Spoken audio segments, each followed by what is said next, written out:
You're listening to BQN. Assimilate the audio.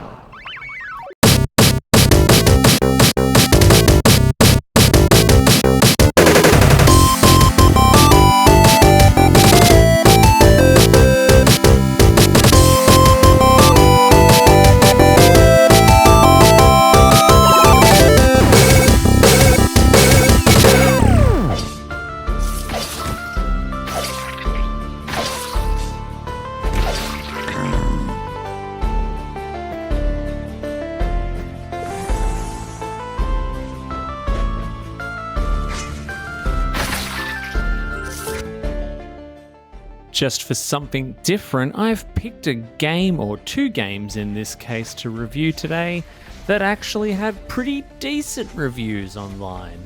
This is mostly positive.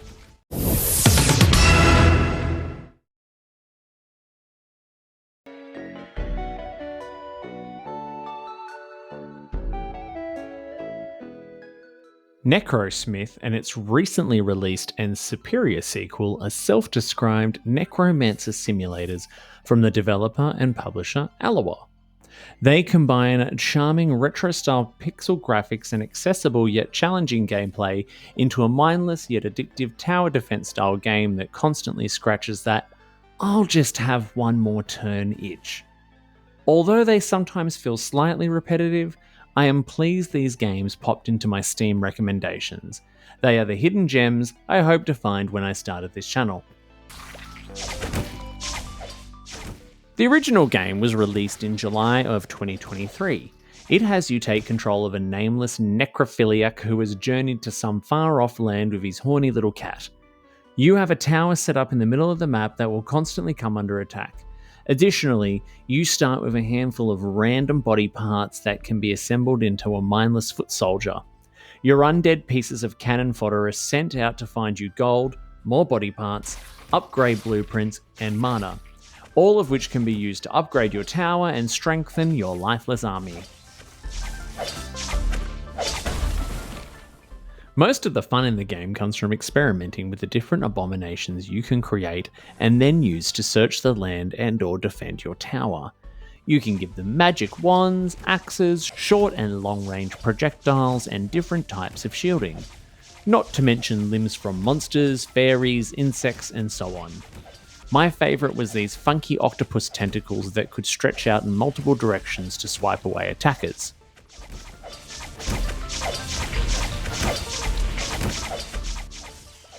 Each combination will have advantages and disadvantages depending on their overall health, attack strength, etc. However, most of the time you will just be hacking together whatever you can in desperate attempts to prevent your tower from succumbing to the hordes of monsters that are intent on destroying you.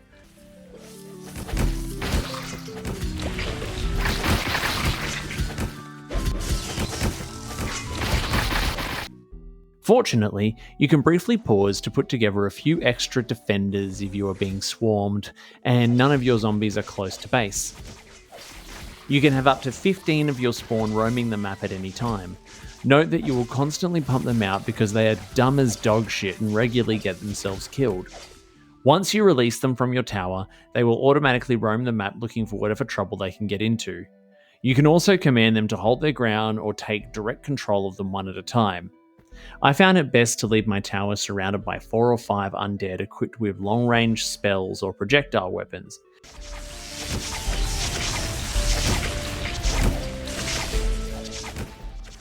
This would keep me protected for a time whilst the rest of their stupid teammates explored for other upgrades to help us survive just that little bit longer. Part of what makes these games fun is the hectic balance you need to find. You can focus all your attention on defending the tower, but this will leave you low on the mana you need to build more undead, and rob you of the essential upgrades and gold that you need. Without these resources, you will only last a few minutes on each playthrough, especially since these goodies provide additional defenses like lightning strikes, extra body parts, more mana, and other joyous tricks to ensure your game lasts longer than your first sexual experience.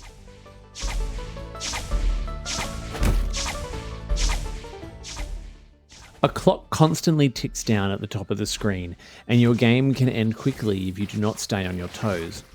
While playing the first game, I managed to get the clock down to 0 occasionally. Each time I did, it just reset itself. This had me scratching my head as to the clock's point. I was sure I must be missing something, as I typically became overrun shortly after it hit 0, resulting in a game over. If you collect enough gold, you can purchase permanent upgrades between attempts. These upgrades include being able to occasionally release your cat to gather resources, mana, upgrades, and so on. The game changer for me though was when I bought the ability to transport my undead back to the tower.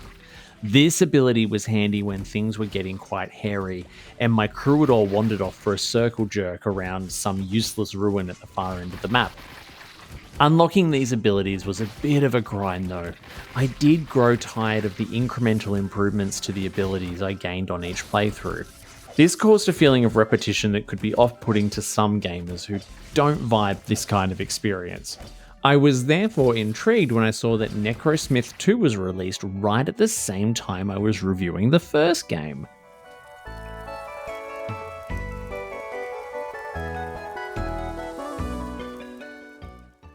Necrosmith 2 is similar and comes less than 12 months after the original. It does what you expect a sequel to do. The graphics have a little bit more polish to them, tighter gameplay, and everything else is just generally dialed up to 1000.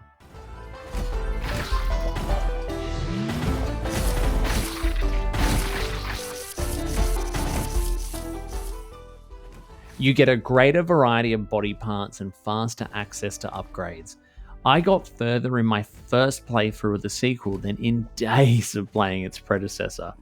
This included gaining enough gold to open essential abilities, like the teleporter, that were welcome reliefs after hours of gameplay. I imagine this was done intentionally given how close together these games were released, making sure that players didn't feel like they had to go too much back to ground zero. Another key difference was the countdown timer. When it hits 0, a more powerful boss-like character attacks your base. This helps you level up further and move on to different maps and locations.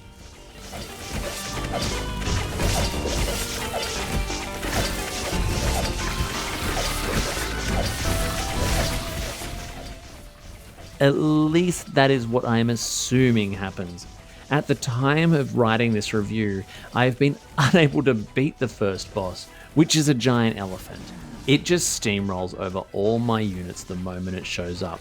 Once I eventually do defeat it, I hope that I'll get that sense of progress that was lacking for me in the previous game.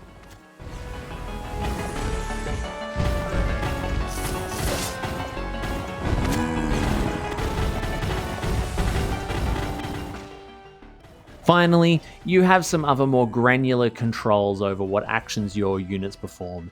You can directly order them to defend the tower, attack enemies, or raid lairs for resources. I wish I had dived straight into Necrosmith 2 as it is a more entertaining game, and I'm going to keep playing it and streaming it over on my Twitch channel. It feels like a quality of life update to the original instead of a full-blown sequel. However, overall, I recommend you download the second one. Both games are cheap and fun, and the simplicity of the whole package is excellent for what you are paying, even if the repetitive nature might turn some gamers off. Either title is worth adding to your wishlist for a bargain gaming experience that will keep you returning for more.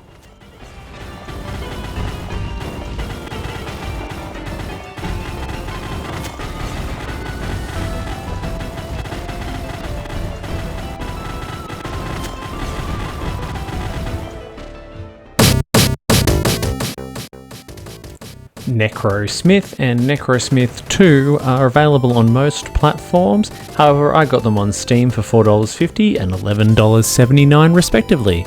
They are both hidden gems.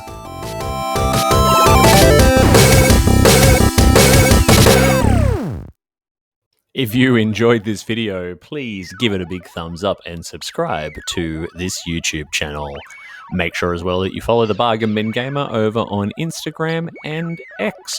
You can also find me streaming games live over on Twitch from time to time as well by searching for the Bargain Bin Gamer, Gaymer.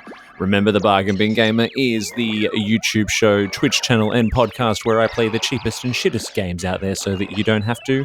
It is part of a much larger network of podcasts called the BQN. You can support this and other BQN programs by signing up to be a patron over at patreon.com/BQN. If there are any Bargain Bin games out there you think I should be playing, please leave a comment below. Until next time, au revoir.